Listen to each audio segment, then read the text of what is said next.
جمال الوجود بذكر الإله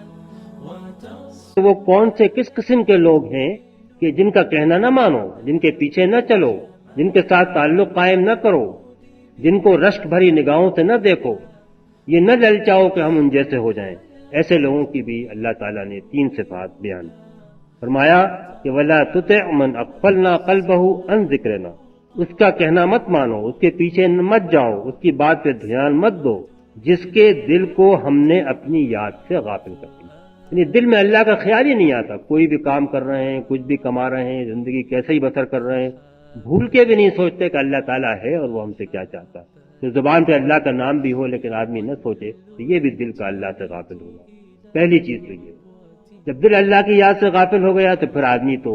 اپنے خواہشات کے پیچھے جائے گا۔ چنانچہ دوسری بات اللہ نے فرمائی کہ وَاتَّبَعَ هَوَاهُ، اور اس آدمی کا کہنا بھی مت مانو جو اپنے خواہش کے پیچھے پڑ گیا، اسی کی پیروی کرتا ہے، اسی کو حاصل کرنا چاہتا ہے۔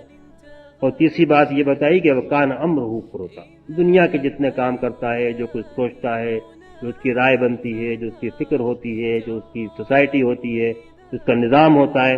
یہ سارے کام اس کے حد سے نکلے ہوئے ہوتے ہیں۔ تو یہ 3 قسم کی صفات دیکھ لو، ایسے لوگوں کے ساتھ مت بندھو ان کے ساتھ جن کا مقصود اللہ کی رضا ہے اور جو صبح شام اللہ کو یاد کرتے ہیں۔